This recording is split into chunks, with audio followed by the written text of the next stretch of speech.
In the last video, we've discussed the ultimate reality of pain, right? It is indeed an ultimate reality for all humans. But what we can do is we can choose the type of the pain. We can use the word negative emotions or, in fact, discomfort. However, we have a choice to pick the sacrifice, to pick the type of the pain to experience in the moment in order to then bear the fruits or the consequences of that sacrifice. Going to the gym, for example, in the moment it's uncomfortable, but then you have fantastic results and you get the health and you get the body. But in our life, we are sacrificing no matter what we do. If you're turning right, you're sacrificing turning left. If you if you choose to go to the gym, then you obviously sacrifice to stay on your couch and eat an ice cream. If you choose to get a family, you're sacrificing your freedom. But if you choose your freedom, you're sacrificing having a family. So no matter what we do, we pick something out of the options. So in this video, I'd like to offer you the way how we can make those volunteer actions of experiencing the type of pain or negative emotion or discomfort in a moment, right? So if you'd like to undergo some change or transformation, become better, implement a new habit, you want to get a better body or get financially more successful and stable, no matter what you do, you will have to make a sacrifice. Now, in order to make a sacrifice, you need one essential also emotion in order to confront that pain, right? Like to choose voluntarily that pain, we need courage, right? But what is courage? Courage is integrated or positive expression of aggression. So courageous person has to have that aggression within themselves, which is then directed into the right channel, so to say. Now, so here is the problem. This is where the problem lays. Because aggression was socialized out of us in the years of childhood. The child cannot control the aggression. Child cannot direct aggression into any positive channel. So when child expresses aggression, right, when you answer back to your parent or you kick someone, obviously you're told not to do that, not to shout, not to answer back, not to get into fights. Child is very spontaneous in the expression of the aggression. But what happens is that when we grow up, we are still unaware of how to implement that aggression, how to integrate it into us. So we are just told, being aggressive is bad. Like, don't be angry, don't be aggressive, don't speak out, etc. But aggression is essential for us. You cannot tell the truth if you don't have that courage, that sense of healthy aggression. Now, the worst thing happens because aggression is something that we're given. You cannot get rid of that.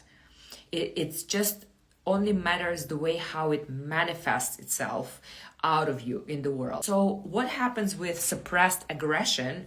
It finds somewhat of an ugly ways to manifest itself in the world. And what are those ways? So it's very simple. If aggression is not integrated in a positive manner, what happens with aggression is we express it towards the other, right? So we become aggressive towards other, okay? Or we become aggressive towards self. How does the aggression towards other looks like? It doesn't mean that you're going around and, kicking people or anything. However, it actually happens in, more of a psychological manner, not physical necessarily, right? So how does it look like?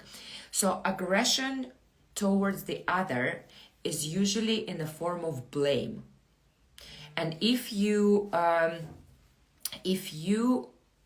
pay attention to even your thought process, how often do we explain something negative that happens in our life?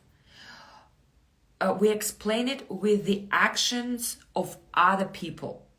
He did that, so this happened. She did this, so that happened, right? So it's this aggression towards the other in the form of blame. We blame other people for things, even unconsciously, right? It's like a default mechanism. Again, because the aggression is within us.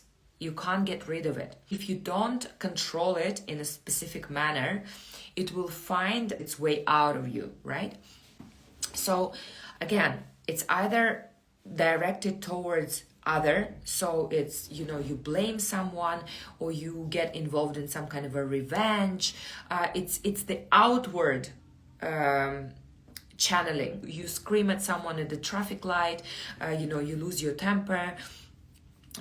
You explain the negative things that are happening outside. You blame someone, the government, your wife, your partner, your boss. It's that outward. Second type of aggression is self-aggression. So this is typical for people. It's like they have this overwhelming sense of guilt. So they blame themselves for everything. It's like, I don't have enough willpower. I'm not good enough. I'm not, whatever. It's that negative self-talk. And what happens with, this kind of internal autoaggression is it usually causes a lot of different diseases and imbalances in the body, especially skin conditions. You can really see that suppressed aggression that stays within, especially for women. It's very typical for how we were brought up. You were not basically allowed to express aggression outwardly, and so it stays within. But again, because we can't get rid of aggression, it manifests within yourself. So that's, how you basically self-destruct, so to say. And somewhat, the second type, when you blame yourself, is kind of closer to the optimal channeling of aggression. At least your focus of your attention is upon yourself. Now it's destructive. It's a destructive way, but at least you're focusing on yourself, because that is our ultimate goal. That is our ultimate task, is to remove the attention from the outside world and focus the attention on ourselves in order to understand ourselves, in order to integrate everything that needs to be integrated into our, psyche. And so at least people who blame themselves for things are a little bit closer to the truth, so to say. Now, what they're getting wrong is that, overwhelming judgment of oneself, self-condemnation, of that guilt, right?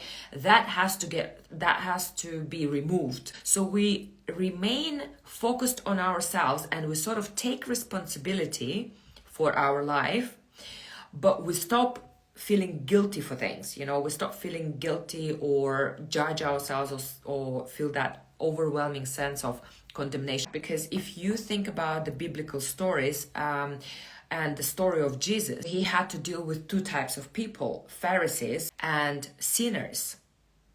So I believe that there's a bit of a link here, right? Like these two types of people. So the Pharisees, they kind of have this outward aggression, they judge the external world, they judge Jesus, they judge everything by the book.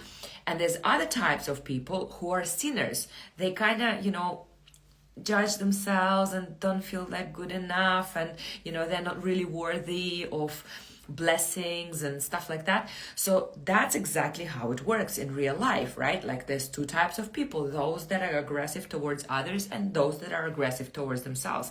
But if you even think about the biblical story, who were closer to Jesus, right? Sinners, okay? But then he had to somewhat forgive their sins, so they remain people who are focused on themselves, but with the integrated aggression. Now let's talk about how do we integrate it properly, and how does it actually look like? So the first step and the main step is just this mere fact of awareness. You have to become aware and admit and repent, so to say, right, about the fact that this aggression is within you. However, all these years you've been wasting your energy, your power, by directing your aggression towards wrong things, either to blame someone or to blame yourself. So first thing is to stop doing that. Become aware of that, and just it's not even stop doing that, it's basically start paying attention every time you do this, and check yourself, and try to change this pattern of finding someone else outside of yourself to blame, or blaming like deeply, profoundly, permanently blaming yourself for things, okay, or having this negative self-talk. So that's step number one. Step number two, once you start stopping once you start stopping doing that, you actually gain that energy to rechannel it into another direction. What is that direction? We're coming back to our initial subject. If you stop blaming other, and if you stop blaming yourself and feeling deeply guilty about things, then you'll have this energy, this courage to actually look at your inadequacies, or things you want to change, or things that you want to improve, or things that you want to stop doing, like negative habits and behaviors. And you use this power of aggression / courage in order to do what? In order to say no to your weaknesses, to have the strength to say no to your own weaknesses, to your own crutches in the forms of coping mechanisms like overeating and drugs and alcohol and self-deceit and manipulating reality, lying to others, etc., etc. All of this takes courage to stop doing that. And you can't start while you're misusing your God's given gift of aggression, which is again the courage in the positive sense. And so yes, you'll be able to say no to you'll be able to set the boundaries, say no to people. But most importantly, forget about the people. Most importantly is yourself. You'll be able to manage yourself. You'll be able to endure the volunteer type of pain that you've chosen, right? Again, like going to the gym, implementing discipline, saying no to your temptations. All of this needs power, and you cannot, and I repeat, you'll never be able to make this right sacrifices, use this discipline, become better, if all the energy that you need for that you misuse and direct it to these destructive behaviors of shifting your responsibility onto other, right? Again, in the form of blame, revenge, proving something to someone, anything outside, even finding like some authority outside of yourself, anything outside of yourself, forget about it. Focus your attention on yourself, and then without blame, without guilt, but with a sense of healthy responsibilities. Like, I have the power to change myself. Now, how do I do that? And that's how I do that, right? I integrate aggression.